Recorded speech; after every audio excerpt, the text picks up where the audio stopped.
Good evening and welcome to BCL Beyond the Boundary 2022 with myself, Simon Booth, and I'm very pleased to say I'm here with West Atherton captain and Hamer Cup hero, Mark Atherton. How you doing? I'm all right, mate. How are you? Yeah, good. Good. I know. It's like I don't even know what I'm doing. But no, in all seriousness, Mark. Obviously, we spoke last year.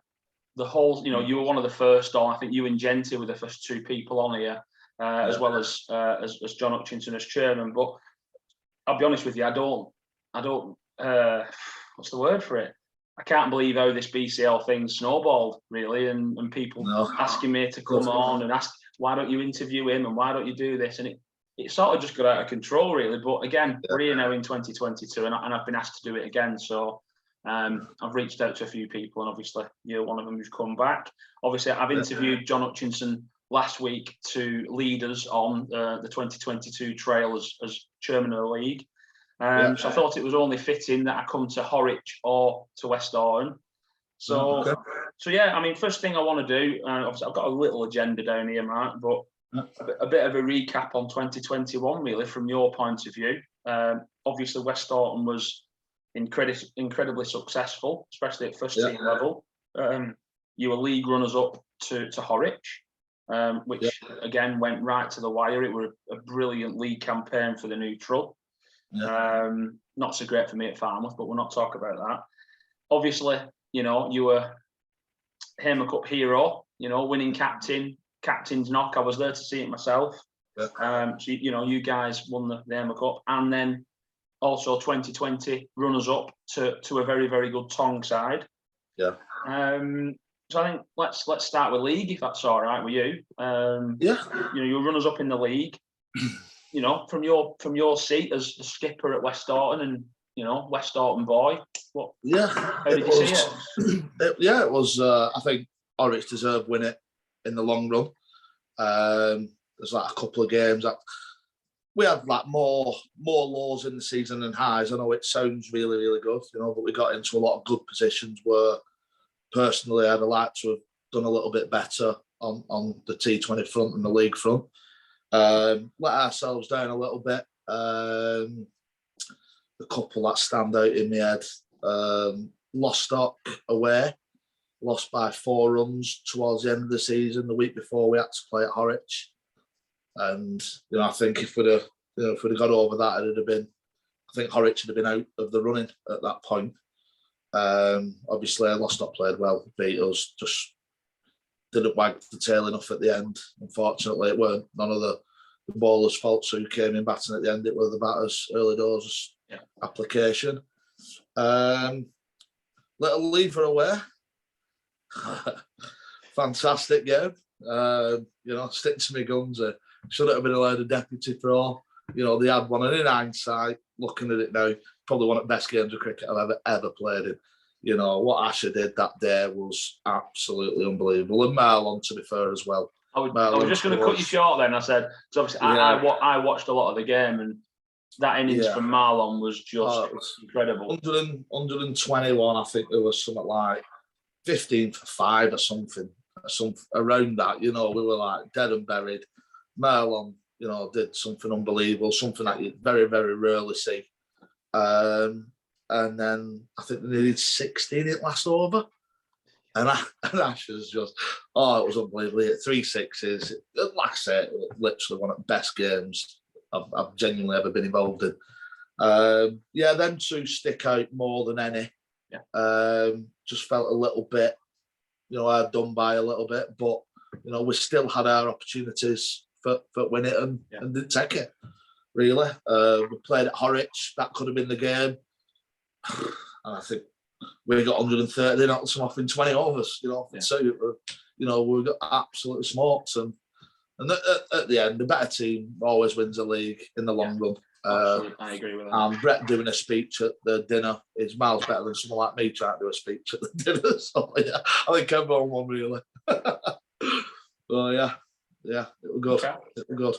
Well, from an opposing captain's side, obviously we played West Atherton a couple of times. We got absolutely murdered once by you at our place when Pro went ballistic for 20 minutes. Yeah. And then we had a really good game of cricket back end of the season. You know, I said it, I was sort of put it on record. I thought Horwich all round were probably the best side on paper in terms of personnel 1 to 11. Yeah. But I said that West Orton had the bit of an X factor with the 2 boys that you had in Marlon and Kamara. Yeah. And unfortunately, they seem for not in some of them close games towards the end of the season where we perhaps needed them a little bit more. You know, we got found wanting a little bit. You know, but it was a long season. I'm not making excuses for them, but it is a long season. You know, they can't do it every week. You know, if your amateurs stand up as well, you know, you still have a chance of winning a lot of games. But yeah, I think in the long run, that a lot of Horwich's amateurs had good seasons. You know, they a lot of them. You know, and fair play to them. You know, they deserved it 100%. No grumblings. Well, you know, you said something then that's never been truer. The best side always wins the league. You know, and you're saying it through gritted teeth, but it's true, isn't it? You know, the format, play each other once, split, top half, you play all the top half again. You know, and I really enjoyed that format. You know, I think the exec did a great job on where we split and then you play, because the back half of the season, every game meant something to someone. You were turning up against the best players again every single week. You know, it's no discredit to any of the ones that didn't make it. You know, I'm sure over years they'll get better and be in that top half.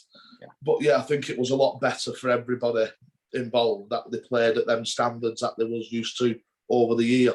Yeah. You know, I for one loved it, and I'm pretty sure most of the teams we turned up against in that latter half played against each other. A lot of people who I were asking how did they think. You know, I think they all enjoyed it. You know, it's better than, you know, turning up against someone who's probably struggling a little bit. Yeah. You know, but yeah, and especially in that format, to win the league in that format is even better because you've played against all the better sides again in the second half. So I agree. You know, even more credit to Horwich, you know, as much.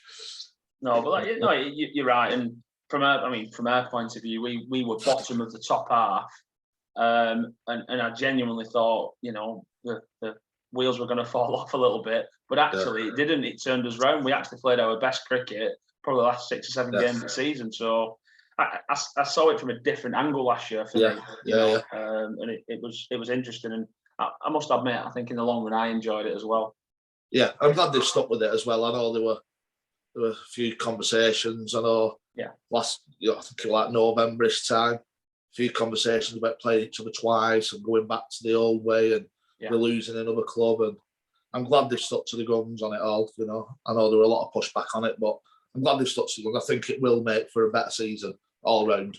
You know, again. So more the end of the season, it made it more competitive. No matter whether you're in the top division or the bottom division, it didn't really, you know, for me, and looking at the results, it didn't really matter, and it made both divisions competitive again. Whereas, you know, if you'd have been playing each other twice again and nothing to play for, and you're just getting mullered, or you know, you're getting beat most weeks, or you draw the top 3 or 4 clubs at the back end of the season, it's not enjoyable for anybody. No, it's not good for any of them.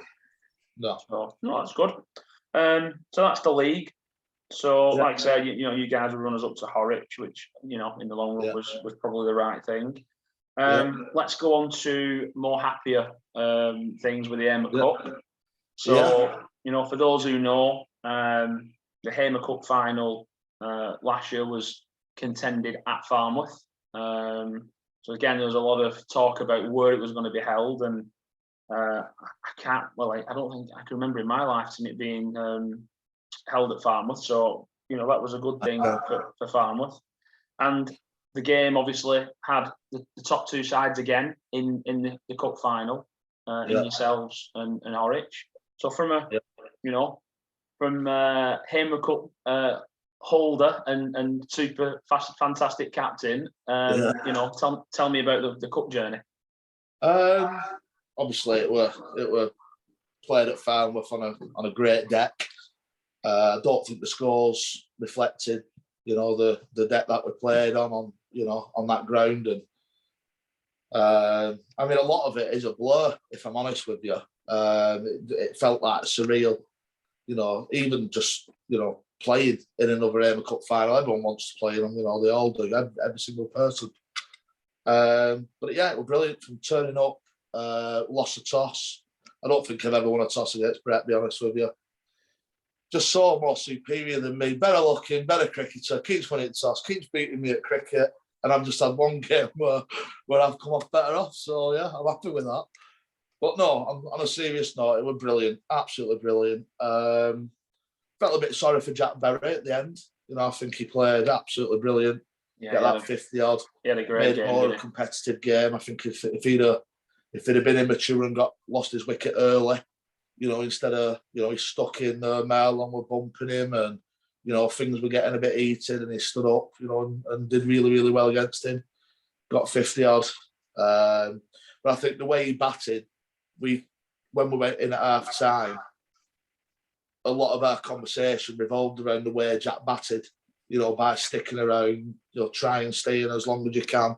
Runs will come, you know, it's a good deck, so you shouldn't really get anything that should get you out unless you play bad shots, you know, or they bowl a really good ball. I got a few messages asking me about the deck at Falmouth. Is it not a great deck? I was like, you're joking, aren't you? It looks like a road. Brilliant. It was brilliant. Yeah, and it was just about trying to stick in as long as we can. We knew Jack would be dangerous with ball, you know, and I mean, they all are pretty much, you know, they're a very good bowling side. Good bowling unit, they're a good fielding side, they're a good unit. But when obviously they only got 150, 153 or 154, whatever it were, I mean, we obviously fancied it, but we fancied it with Matty up at top and Marlon and Kimani. But then for all three of them to go within a couple of overs, you could hear a pin drop when that last wicket went. You could hear a pin drop. Yeah, and I remember obviously I was in next. It's the highest I batted all season, that as well. I batted myself down at 8 and 9 and trying to get, because we've got some good kids coming through, give opportunity out, and because it's probably going to be my last AIMA Cup final, I wanted to bat up there, and I asked everyone were they okay with it at the start, even if they said no, I'd still bite there. But yeah, I remember going out for the bat and young Matt run in and said, you save yourself. I said, just go away, we'll see how it goes, you know. And look as it, you know, it went my way, you know. I remember me and Rob put quite a few on, and it kind of settled us down then, you know, we got quite settled. But then when Rob went and Brett got him out, a couple of LB shouts, just going down and then nailed him with one. I think he set him up perfectly with it. Brett brought himself back on, didn't he? Yeah, he did, yeah. And it was, everybody were coming in and I was just saying, look, let's just not score a run off Jack or Brett. Let's just take it as deep as we can and we'll see where we are. You know, surely we can have a debt at the end. And look as it panned out that way, you know. So, yeah, we're good. We're very good, you know. And, yeah, brilliant. Well, I'm probably I'm a bit biased. Obviously, you know, it was at my ground, my club, and you know, you being a mate of mine and what have you. But I just think you've done yourself a bit of disservice there, because I think it's probably one of the best amateur knocks I think I've ever seen. It was that good. Just situational, not anything that you did. You know, you didn't do anything ridiculously. I think you hit a straight 6. That was probably. But it wasn't a Mark Atherton innings. You know, normally Mark Atherton innings are come in, get on with it, start scoring quickly, and then get out and walk off. No, but genuinely, it was, you know, and you mentioned it, and I'm glad you did, because I've got it wrote down here. In any other game, Jack Berry wins man of the match. You know, in any other game, all day long. And he played so well. And I'm not just saying it. I wouldn't have been, and I went to him afterwards, and I wouldn't have been good in getting it. No, because I mean, for someone to do what he did and nearly get that win that way at his age, I mean, look, he's going to have 15, 20 years of this. You know, he's going to have, you know, he'll be a great player. You know, and you know, he's a great lad. So yeah, his time will come. You know, I'm pretty sure of it. More than sure of it.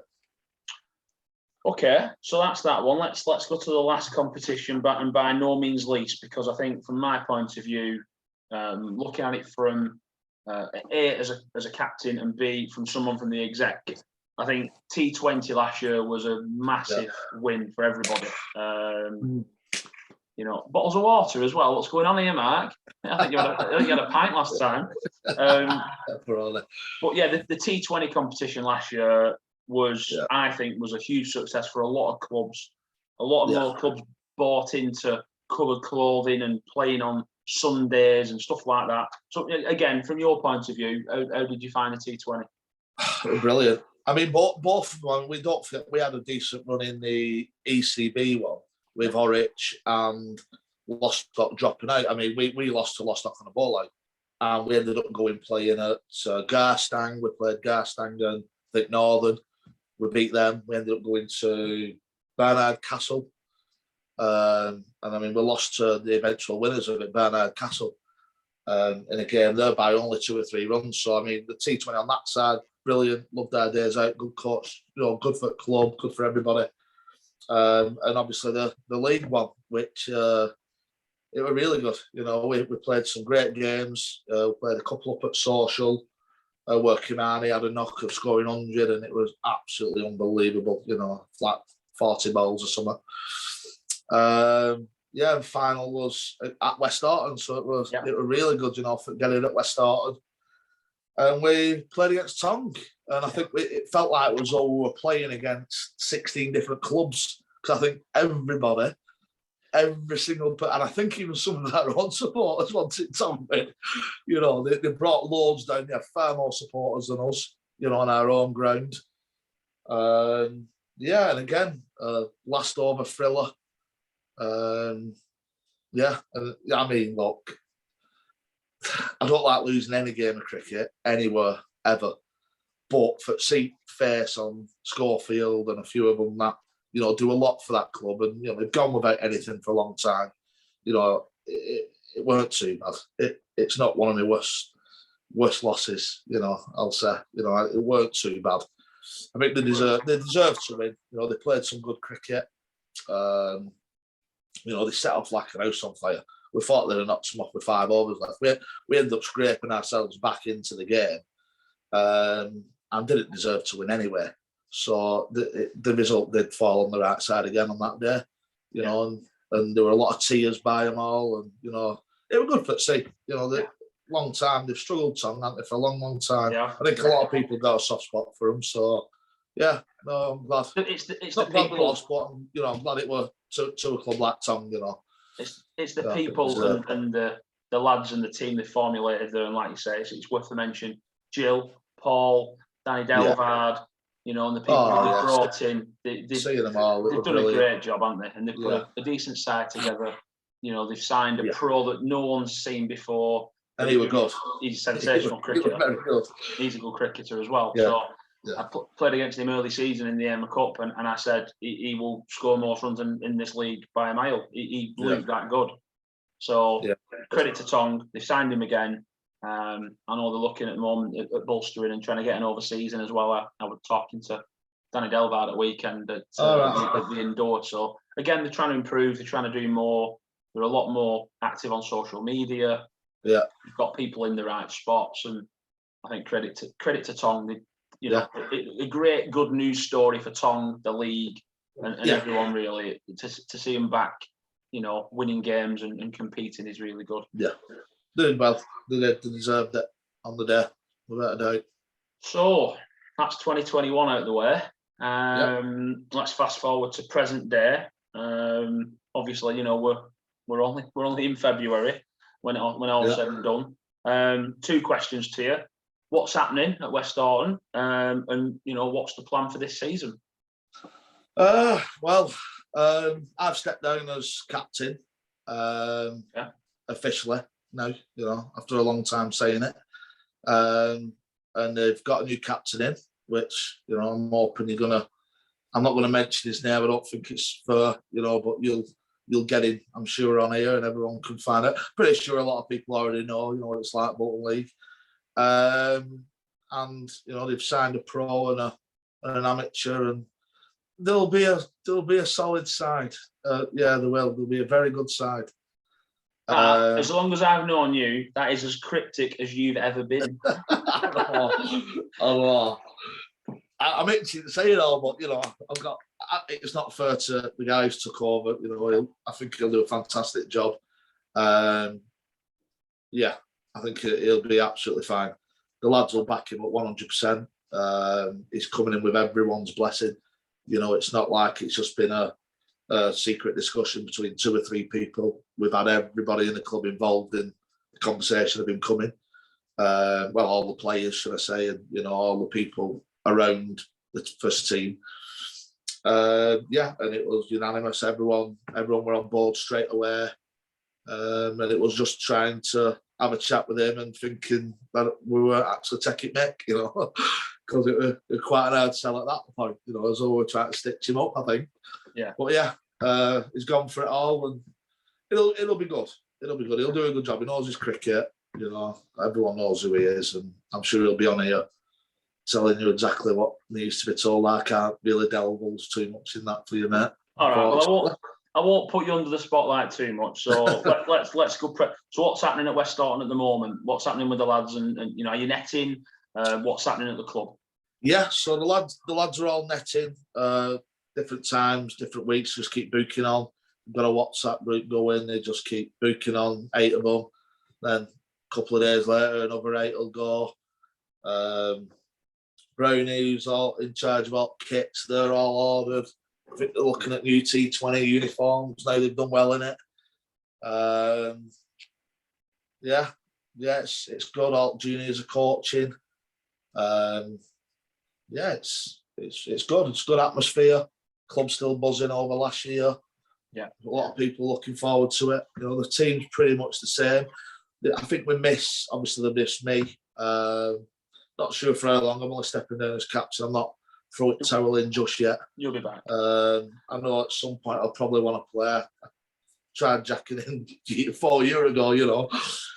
We know it don't happen like that. So, yeah, team's going to be all right, though. Team's solid. Got a couple of juniors coming through there who will get their opportunity, I'm sure, at some point as well. You know, they played really well in the side last year. Yeah. You know, stepped up and weren't just in the team for numbers, did really well. You know, held their own, scored big runs in second team as well. So, you know they're quite ready when they're doing that and they're taking ownership of second team games.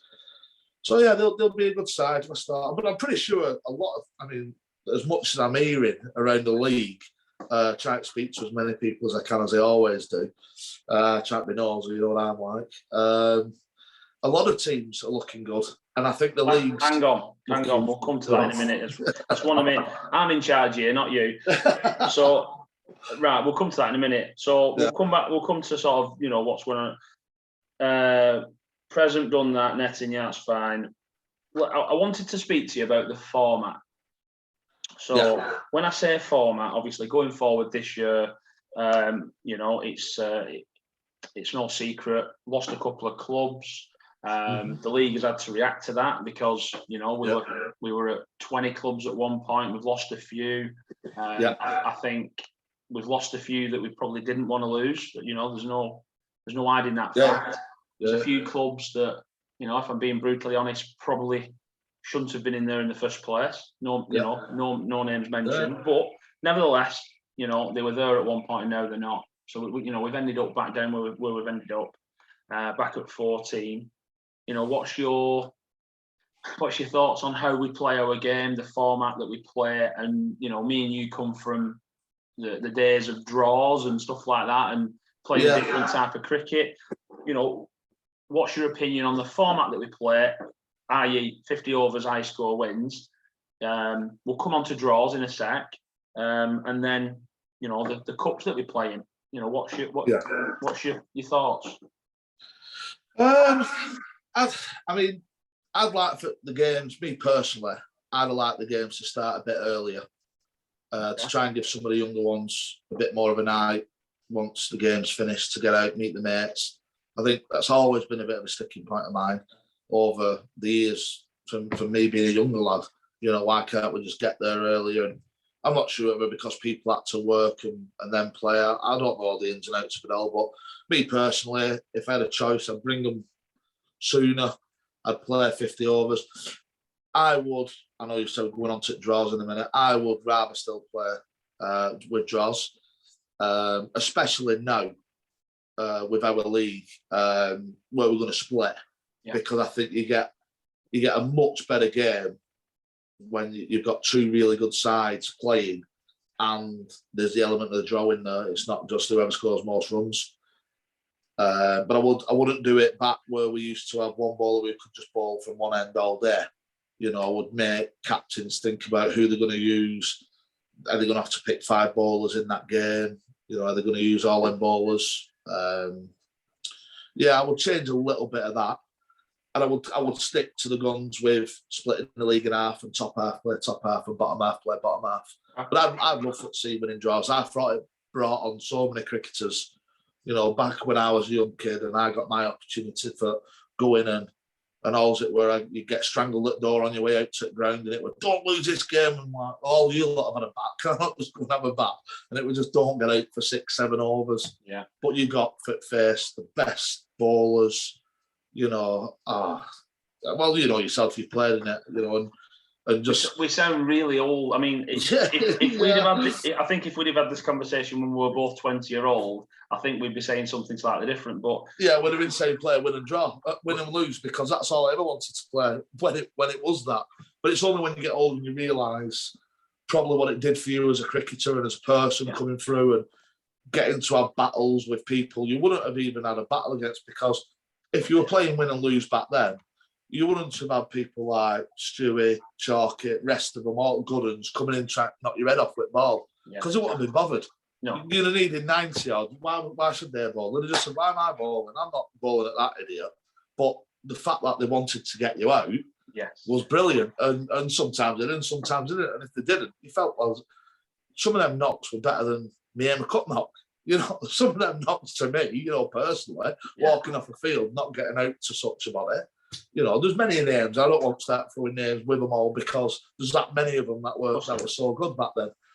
But yeah, for me, that they were the better battles. And as time's gone on in cricket, I've kind of missed all that. And I feel some of the juniors that I've coached who are now stepping into first team missed that. They needed that, or they still need that. I still think a lot of them in a lot of the other clubs that we play against, you know, you come against some young ones and you think, you should have just stuck around there and got a nut out. But what does it matter to him when he's going out with his mates and the team doesn't benefit either way? But as a skipper, how do you? I mean, listen, I've been quite vocal about this, and I think when Courtsley interviewed me last year, it was one of the things that I said. I think the art of captaincy has gone a little bit based on the teams that you've got, and when you've got a strong and powerful side who can bat and bowl well, you don't really need to use your noggin. Whereas having to bowl a side out to win the game, I think there's an element, like you said, which ball are you going to use? Are you going to go all in with your pro? Is he going to bowl his 18 and try and bowl him out straight away? Or are you going to split it? Are you going to put a young lad in? And that doesn't happen for me. My personal view is that I think there was a lot of merit in a draw, but I've also played in games where we got 400 batting first and side didn't even try and get them, and we couldn't bowl them out. We ended up having a draw. So, you know, I get it both ways. But yeah, having experienced both styles of cricket, I think personally there is a lot of merit in a draw. And the lower teams, if we want to call them that, not being disrespectful, and then lower teams change every year. You know, we were one of them last year. If you can get yourself a point, you know, or a few points, you're going to try, aren't you? Rather than just going in, teeing off, getting out, going home. For sure. I mean, look for an example, like Eagly last year, they had a lot of young lads playing for them. Yeah. And some good cricketers coming through there. But sometimes you felt a bit sorry for them, because your team might go out and score 250, and you've got a couple of young lads in there who are opening the bat, trying to find the feet, who want to probably take 60, 70 balls, bat as many balls as they can, get to 20, 30 now. In time, they'll be scoring 50 off that amount of balls. But as they're growing and getting better, they're struggling to keep up with that rate. Yeah. But if we probably wouldn't have bowled them out unless they started going for the runs and trying to score big. So they would have got a draw. So for me, it's better for them as well. You know, it's better for them kids coming through. It's better for their development. You know, and at some point when we're like, and all our club go through a transition where we're going to have to bring people through.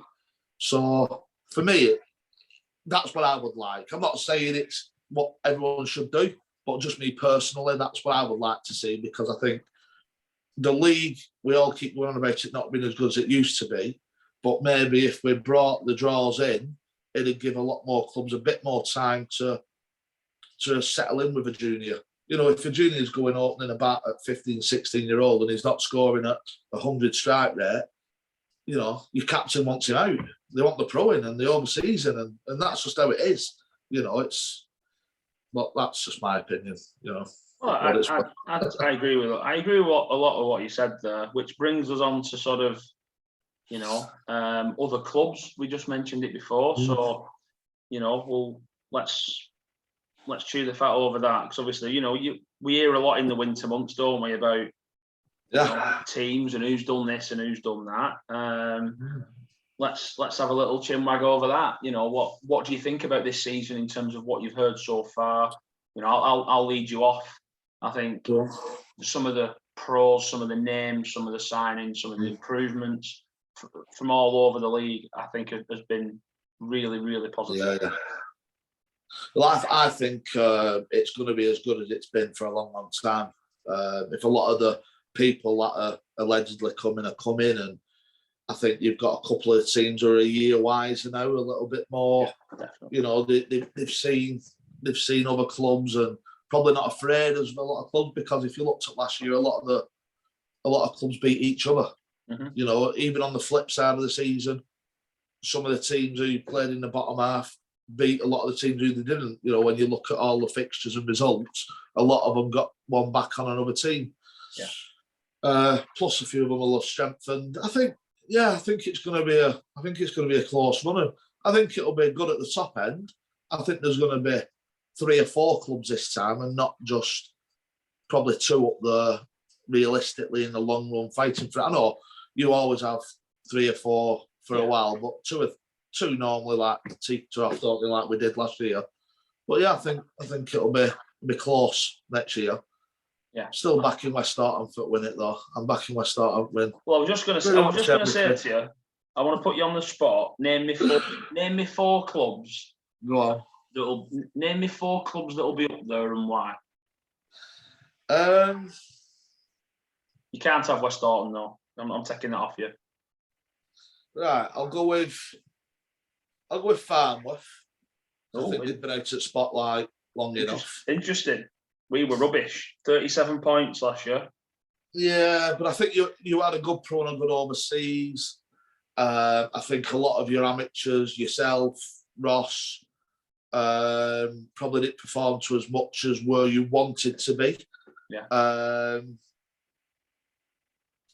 I think your juniors now, is it Kian? Yeah. Another year older, another year wiser with ball, bowled very well. Last year he got me out for first ball duck, so he's a good one. No, you know. No, he's coming too. He's a young lad and everything. I think I think the pro probably didn't do as well as he wanted to. I think he were a fantastic batter. I just think he just didn't get what he wanted. You know, he didn't perform as well as he wanted. I thought Gavin had absolute wheels on him, but only rocked up every now and again. Yeah. I don't think you're going to suffer that next year, if I'm honest. You know, I think you've signed a 6'5" quick Aussie, is it? You know, so not at all. Is he not? He's here already. He landed a couple of weeks ago. So we've got this Australian lad who's a teacher, and he's over here to, you know, not only to play cricket, but he's here to work as well. And he's been here a couple of weeks already. He's a lovely lad, really nice lad, fitted in so well already. So yeah, I think he'll be decent for us. I think Lostock. Do you know? I'm really glad you said that, because I think signing Akbar gives them a really good platform to build, and we all know what Lostock are like. They all support each other. They're a good unit. They're a good bowling side. Good tough place to play, Lostock as well. Yeah, you know it is. It's a tough place, and I think if you'd have looked at the side over the last couple of years, and they've probably finished like top half and been in the running quite a lot of the time, beating some of the top clubs. If they'd have had a decent pro and overseas, and I no disrespect to the pros and the overseas they had, but you know what I mean by that, don't you? You know, maybe some that performed as good as some of the other pros in the overseas, they'd have been up there like a real side. There was six. To do the things right. There was six. They finished sixth, and they were 20 points behind. You know, you guys at the top. I think I'm on the right table here. Might not even be on right table actually. Looking at it. No, I think. Well, they'd have been a little bit closer to that. Yeah, I think I'm getting that. I think I'm getting that wrong, Mark. I'm going to retract that. I think I'm wrong. But anyway, nevertheless, I think they'll be there or thereabouts. I really do. Yeah. Especially signing out by like, you know what you get from him. He's going to score loads of runs. He bowls them leg spinners as well, and they've got a good bowling unit, and they'll bat around him. I think they'll be really difficult to bowl out. Yeah, I think Horwich will be up there thereabouts again. Yeah. Even with the rumour that Danny's not playing, or I've heard Dean Bell's not playing. Whether they are or they're not, they've still got some good juniors coming through. Yeah. Like young Josh Little, I'm sure he'll step up into one of the batting positions and score a lot of runs. Obviously, they've got Brett still. All the teams. Good. We know they are. They've done it for years. I thought Billington had an absolute brilliant year last year. Yeah. He just seems to score runs every time I see him. It's so frustrating. It's so good to watch. His name's banned in my house because he got 150 against us, but we're not. Yeah, I believe so. But yeah, they'll be there or thereabouts. I'm pretty sure. And I know another one, and I'll say it with gritted teeth, but Little Lever will be up there. They play good cricket. Some good lads, good talented players. They just all turn up. They just all turn up on the same day. You might have two or three who are outstanding, and week after it might be one or two of them who are brilliant. The minute they're all together and they're all backing each other up and they all want to win against you other, you can hardly beat them, So it's a tough place to go into. It's a tough place to play. Yeah, it is. If you're not ready for that and you walk into that, it can be a bit of a shock for you. Correct. Look, I've had my medicine up there a lot of times, not more than last year. But even still, they're still a good side. They're still a good set of lads, regardless. They made a statue of you on car park. I think they made a statue of you. I think they dragged it down to Gypsy Camp. It was there for about 20 minutes. Well, you've thrown them in. I think, who knows what's going to happen with Waterden? You just never know with Waterden, do you? Yeah. They're not. They've let Akbar go. They're going to sign a decent pro. They know what they're doing. Yeah, is Bashir still with them? He must. Well, if he is, he's a good cricketer as well. Yeah. I think the other one I'll throw in is a bit of not a curveball, but Social are always competitive. Social always do well. They always have a decent side. I know they've signed Jamil Stewart, who was the pro at Wesley last year, who's a Bayesian lad who lives over here. He's a good cricketer. Yeah. With Ryan and Dempster and the rest of them playing, and the Barrows and Tongi and whoever else plays for them. Yeah. They're always competitive and Social always put up a good fight. Yeah, I think they'll be up there. I think they'll be falling short of the others though. Okay. I do. I think so. I think the other side for me, I think Blackrod are dangerous. With the pro and Desires they can turn sides over, can't they? Especially at their place as well. Yeah. That's an hard ground to play on as well, to play against them. But yeah, we played them a couple of times last year, and we luck has it we had a couple of batters in the top order that standing up and did really, really well. One being Aim Cup semi-final. I think Pro and Matt, both got 50 odd in a game where I think if one or two of them, well, one or both of them had gone out, would have probably struggled because they were bowling really, really well. Pro had it on a string and there were a bit of a damp patch, and on our groundwork covers would come off, and he were hitting it every other ball. you know. So yeah, they got us through on that one, but it could have gone another way on that day, definitely. Yeah, they'll not be bad. They'll not be bad. Bridge have signed a top pro, so yeah, top, test player. Obviously, we know about Atherton's pro, and they've thrown an overseas in the mix, Australian lad for this season. So again, just looking through the table, really, everybody, and I'm going to mention who were rock bottom. Kersley won't be rock bottom this year.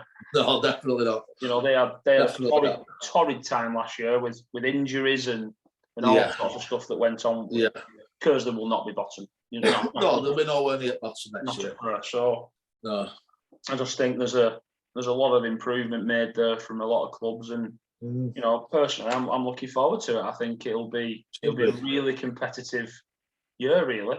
Yeah, it will. It'll be very good. It'll be very good. Seems like a lot of teams have strengthened, and some of the juniors. I mean, I missed another one there at the young lad at Social, left-arm spinner. Ben Hamilton. Yes, another year under his belt. Left-arm spinners always do well. So he's learning from Chris as well. So he's got to be at the right place. So yeah, there's quite a few juniors from last year, who I watched, who I thought, they'll be over the next couple of years. They'll be good players, Yeah. I think they will. So yeah, no, it'll be good. It'll be very good. It'll be very good. It'll be a good year. Just have tuning the games to go and watch next year. You'll be knocking around. You're not going to disappear. They'll be dragging you out of coffin for play a game of cricket. Right, pal. Well, that's 2022. Obviously, a bit of a question mark over West Atherton, which I'm sure I'll get to the bottom of. A bit of investigative journalism. I'm pretty sure you will. I'll get to the bottom of that. But no, I mean, have you anything else to add before we wrap it up? No, not at all. Just wish everyone luck and winter well, and see you all in summer at some point. Good man. So right, that's been me. That's BCL Beyond the Boundary 2022 with Emma Cup and West Atherton skipper now, Mark Atherton. Appreciate your time, pal. Thank you very much. No worries. Thanks very much. Cheers. Thanks for having me. See you now.